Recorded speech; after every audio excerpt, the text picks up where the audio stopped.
Hello, I'm Jill Butcher and I'm your unit coordinator for this unit. And I just want to give you a quick overview of what the unit's about, what sort of things you'll be doing in the unit, and some of the ways to be successful in our unit.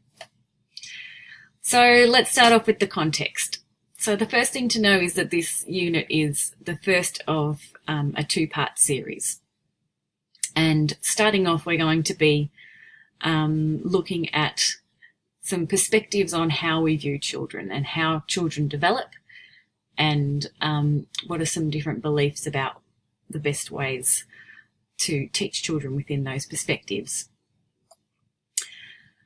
And there will be some ideas about theories in this unit, and these will help you in your other units, particularly those focused on theories. Now, this unit's going to have 3 assignments. We'll start off with what's called a study, and this is going to be where you're going to find some images of childhood. These might be photographs, or they might be other more text-based images or descriptions of childhood.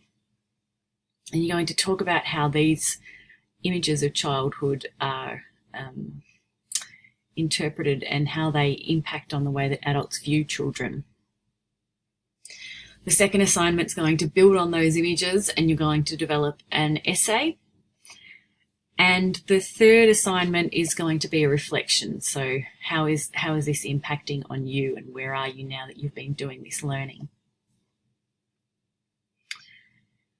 Hopefully by now you'll have started to meet your ELAs or your ELA. I just want to let you know that we are all education professionals, so we've all been working in early childhood or primary school.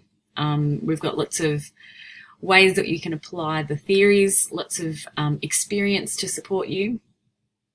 So please do make huge use of your ELA. They are your first point of contact. They're the person to talk to if you have any trouble.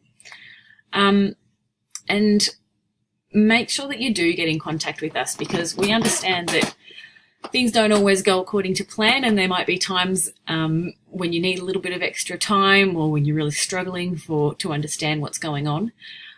Please be proactive and ask us these questions earlier rather than later, so that we can support you with time when you need it, with extensions, or to help you to understand the assignments if you're struggling.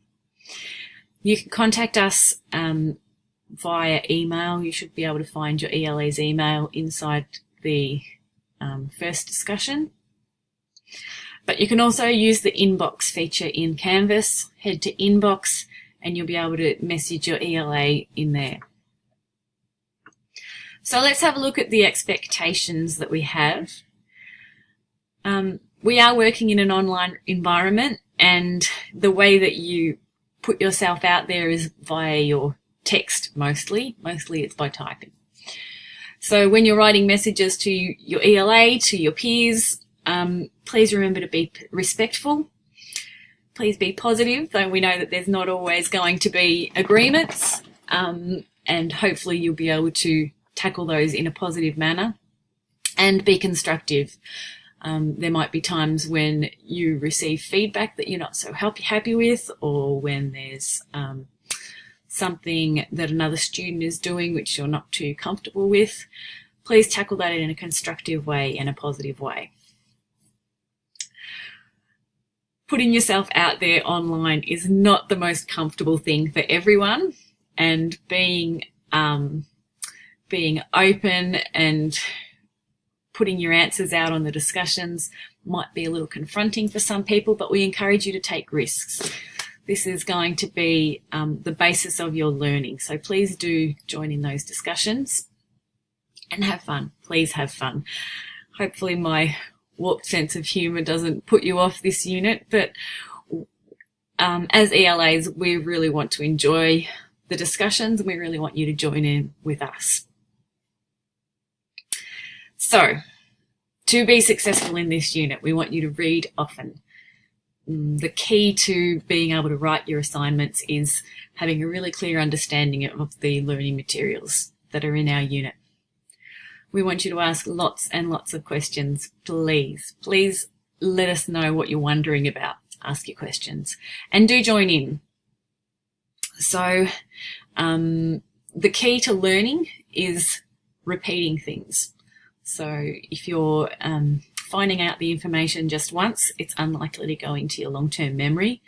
If you read the information in some learning materials and then you apply it in the weekly task, it's getting closer to entering your long-term memory. If you read it, you do something about it in the learning material, the weekly discussions, and then you apply it again in your assignment. We're hoping this is going to actually make this information a part of your understanding and heading it into your long-term memory. So that's a little bit of little bit of learning theory for starters, and that's why we structure our course in this way. It's really important that you join in those weekly discussions and the learning tasks, just to make sure you get the most out of this unit. So that's enough for me now. I hope that you can catch up with you soon inside our Flipped Collaborate. You'll hear me talking again about assignment 1 very soon. And in the meantime, please do be joining in those discussion boards and chatting to your learning group. Thanks, everyone.